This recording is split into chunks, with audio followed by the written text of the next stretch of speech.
Hello，今集又係我 Philip 同埋阿 Key。今日咧就想同大家講一個特別啲嘅話題啦。因為咧其實我哋今日嘅主題咧就提及嘅嘢，其實日子上咧就越嚟越近。咁我哋所以想今日就講一講同大家。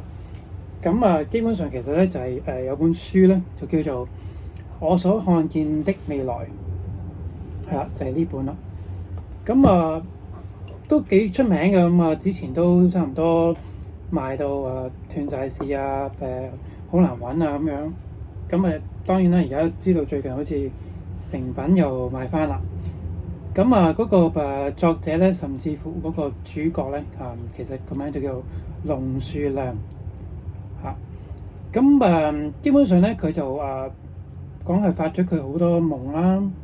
咁而呢啲夢咧，亦都係有真係應驗到嘅。有一啲好具體同埋好明顯嘅例子已經發生咗㗎啦，同埋都真係幾犀利嘅。其中一個就係戴安娜王妃死嘅事啦。佢喺佢夢嗰度係真係有見到嘅喎，亦都話幾 detail 咁樣睇到係點樣可能發生啊。發生嗰日有啲乜嘢嘅景象出現啊，咁佢通通都會喺個夢度睇到。咁我亦都有發夢見過 Queen 嗰個band 咯嘅主音Freddie 嘅死啦，又係俾佢喺夢度又係睇到嘅。咁只不過佢喺夢度可能未必係一個夢度睇到晒所有發生嘅事，可能隔幾次咁樣kind of砌埋一齊，就係呢一件事嘅發生啦。咁所以其實佢都好出名嘅，即係佢啲夢全部都真係有係發咗夢見到，真係有應驗咗，真係有發生到。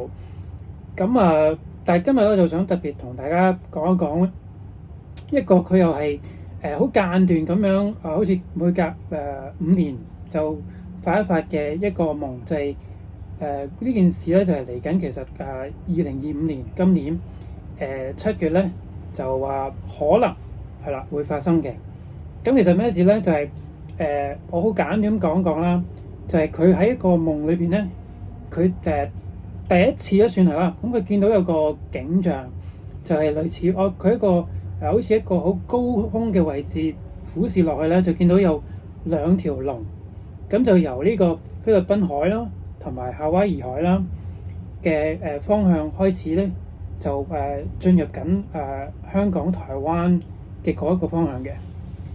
咁之後佢再發夢嘅時候咧，咁佢就真係發到原來係有一個地震，一個都幾犀利嘅即係可能火山爆發引起嘅地震啦，跟住就引起到海嘯啦。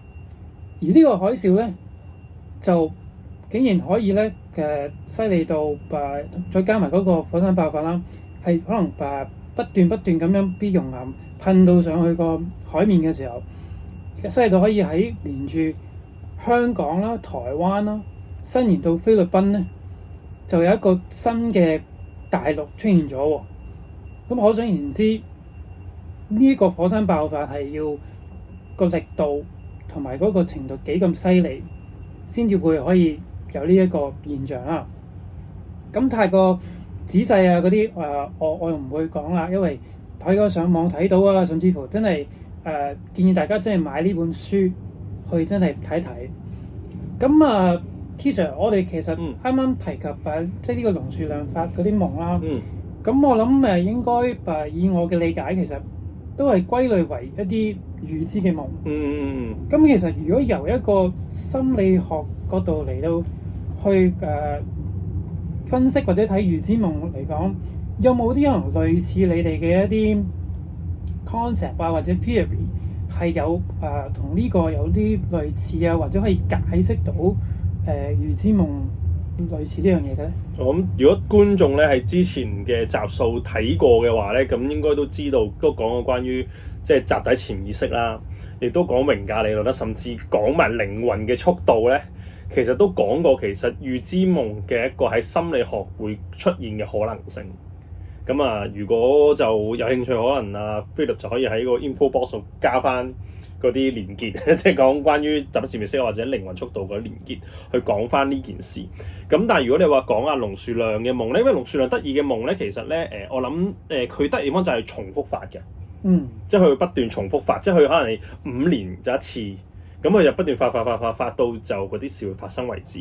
咁其實咧，如果咧頭先阿菲力所講嘅關於嗰個叫做2025年7月將發生嘅事咧，或者嗰個所謂嘅地震啊、海嘯都好啦，其實咧就喺呢本叫我所看見的未來完全版啊，叫做完全版啊，咁完全版同埋非完全版係唔同嘅。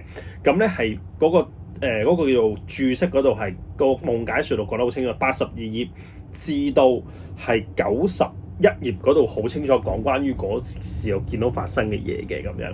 咁而另外咧就係咧，咁頭先講嘅完全版同埋非完全版嘅分別咧，如果非完全版咧就係咧係一個N 年前，因為都好耐之前，應該係都好一段時間，可能1999年嘅初版。1999年發生咩事咧？我陣可以再同大家講1999年發生過咩事，或者俾人預言過咩事嘅時候咧，咁其實咧佢哋咧就出咗依本就第一個叫做第一版嘅我所看見的未來。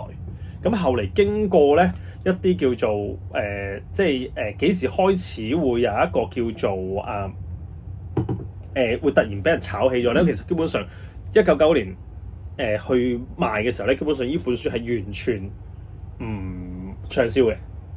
咁啊幾時開始會暢銷？就係2011年，佢講關於一個地震啊，一個海嘯。咁所以咧，其實咧就會出現咗，哇，好準喎咁樣。於是咧就出現咗，啲人就搶購呢本炒賣。咁後嚟即係近期啦，咁有啲叫做即係龍樹亮出翻嚟啦。龍樹亮而家70歲啦，已經70歲噶啦，已經。咁就出翻嚟話我做一個完全版，入邊咧就加咗喺即係就係82頁同埋喺91頁入邊咧嘅一啲注釋，入邊有好多注釋嘅，講關於佢講翻佢對嗰個夢嘅睇法，或者加埋喺插畫嘅。咁所以就有啲唔同嘅一個咁嘅狀況。咁所以其實呢本書應該係多過原本個版本嘅。咁甚至乎咧，值得一提嘅話咧，其實呢個封面咧，其實有唔同嘅。呢個咧係叫做而家完全版封面。咁咧見到個女仔咧係冇眼淚嘅。咁但係咧原來咧1999年我揾下先，佢都有嗱，呢個就1999年嗰時個版本嘅一個封面，呢個黑白啦，呢個彩色其實應該你見到有眼淚嘅。嗱，咁以龍樹亮所講咧，其實咧就話咧。呢本書咧，當佢出完全版嘅時候咧，佢就話佢所見到未來咧，喺以前係比較恐怖嘅，或者驚嘅，但係而家咧所見到係美好嘅。咁我之後會再講啦，咁樣。咁既然咧講開呢個叫預言嘅夢啦，咁不如我就讀少少，即係一啲喺呢個 highlight 呢啲82至91頁入邊啲 highlight 嘅文字。咁原汁原味用中文版讀出嚟，咁咧等大家又可以聽下，然之後咧我哋有時間再講多少少裏邊嘅內容啊咁樣。因為其實有時候咧好多叫做好多人嘅可能演繹啊或者改變唔同咧，會講多咗入邊講嘅嘢嘅。我發現咗可能啲可能呢啲牌或者樣嘢咧可能會即係我哋講多講少我 anyway， 但係我想即係盡量講翻去原汁原味嘅文字同大家分享。OK， 咁咧就話。我就 highlight 去 highlight 呢個字啫，咁其實其他嘅字咧，我就留翻俾觀眾可以即係買本書或者可能喺網上面有冇機會睇，可以睇翻呢啲字啊。OK， 好，2025年7月將發生的事，那一場災難的發生時間是2025年7月，日本和菲律賓中間這塊區域的海底噴發破裂噴火了。太平洋周邊的國家，那海嘯的高度大概是比東日本大地震時高3倍左右的巨大海嘯。在大海嘯的衝擊下，陸地被推擠升高。我看到的感覺是範圍從香港到台灣一直延續到菲律賓。咁你見到呢個就係佢畫嘅一啲畫面啦，係啦嚇。咁咧而咧菲力克所講嗰個兩條龍咧，其實咧佢都畫咗出嚟嘅。咁簡單嚟講咧，就係由夏威夷咧去慢慢推進去菲律賓海。